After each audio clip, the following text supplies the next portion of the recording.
Welcome to Food Judge and Jury. Or should I say welcome back?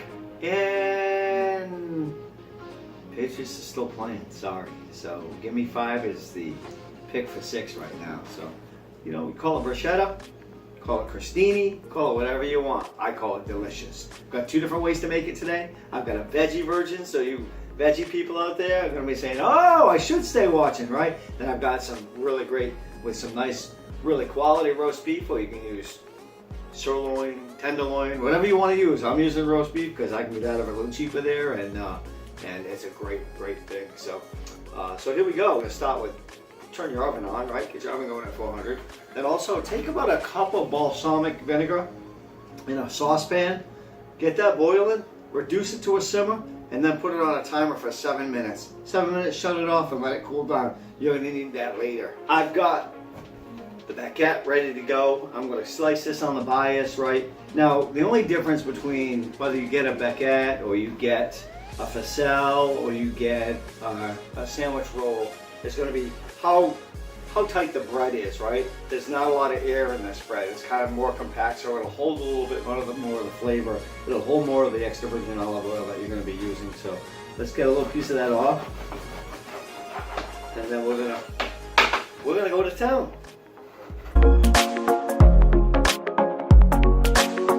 So there we go. I've got all of them cut up. Now I'm going to lay them out on a sheet pan.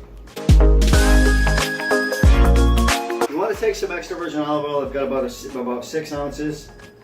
You want to take that and add a little garlic to it, a couple teaspoons, but use to what your taste is. If you like a lot of garlic, like I do, put a lot of garlic in it. And the other thing you want to remember is put a little bit of Parmesan cheese in it. The grated Parmesan cheese, it'll give it the little salty flavor. Instead of trying to put salt on it and decide how much salt, you put too much salt, it ruins it. Just put a little bit of Parmesan cheese in it. It'll give it the salt, we'll also give a little bit right on top of it. I'm gonna mix that up a little bit good. Another good thing I like to do is put a little bit of basil in it. Just a little bit of oregano. Flavors, right? Because you build everything in layers, so you build flavors in layers, so as people bite through in something, they don't just taste what it tastes like and go, oh, that was good.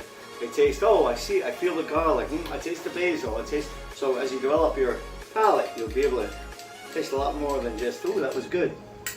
Or maybe you go home. So that's with this, and then we want to take our paintbrush, right? Everybody's got a paintbrush, right? Don't go to the hardware store, they've got them in your local grocery store.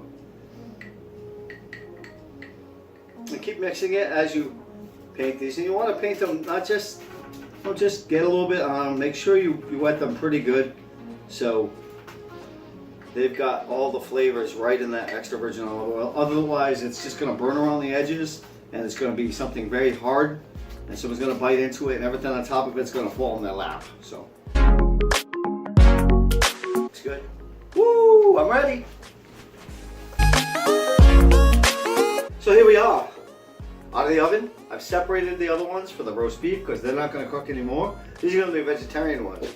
So you want to go to the store and you want to get a really good homemade salsa. Not the ones in the aisle, the ones in the fresh area, because what they're going to save you is a lot of time dicing, right? So you do a bruschetta, you need tomato, you need onion, you need cilantro, you need some green onions, you need some jalapenos, right?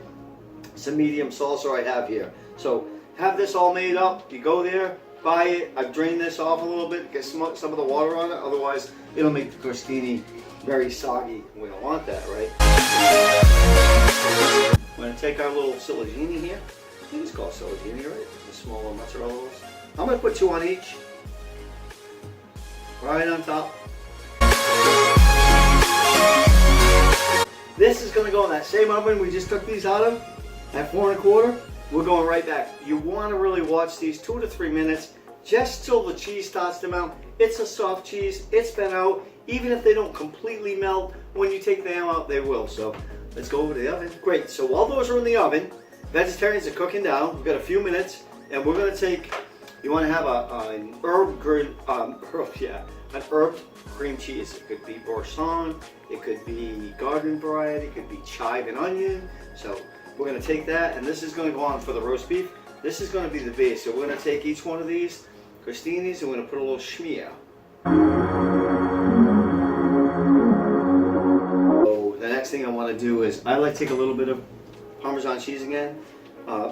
Again, it gives it that kind of salty feel to it when you don't want to put salt and it's cheese, so it just kind of gives you a little bit of that salty feel to it. Next thing you want is this one is going to be blue cheese, okay? This is crumbled blue cheese. You can do whatever you want with it, okay? I'm going to put it in a bowl, enough to cover about that many. And then sun-dried tomatoes. This one is packed in oil. If you buy the dry ones, which you can get inexpensive, just put them in a plastic container like this, put some extra virgin olive oil, walk away, come back in 10-15 minutes, turn them over, they'll be ready to use. Chop them up nice and fine. We're going to add that in there as well. Then we're going to take a little bit of extra virgin olive oil, just enough to wet it out. I don't want to make a puddle. No puddles on my crostini, please. I've taken the roast beef and I've cut it into strips, okay? So again, you can do this if you want to do it with tenderloin, or you want to do it with flank steak or flat meat, whatever you want, that's fine. You want to be able to put, we're not going to just drop a piece of roast beef on it, right? Just like you were making a sandwich. If you need to put two on, put two on, but make it nice and hearty.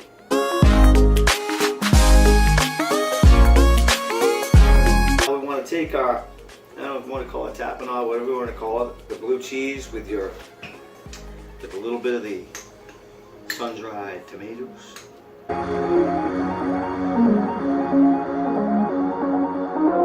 Here we go. So we want to drizzle a little bit, just enough.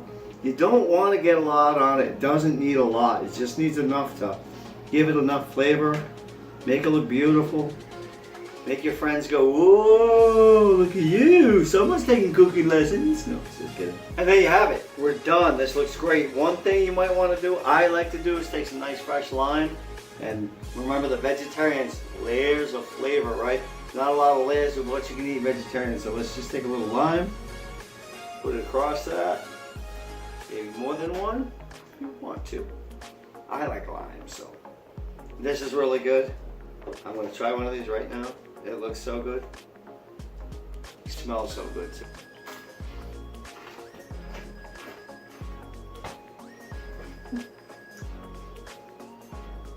I want to cry. This is awesome. Alright, so I'm going to try one of these. So here we go.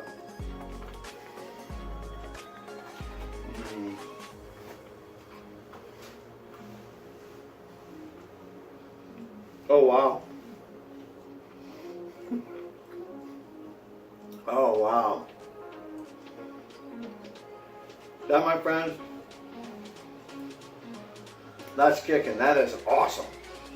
Follow me, like me, talk about me, send me things you want me to make.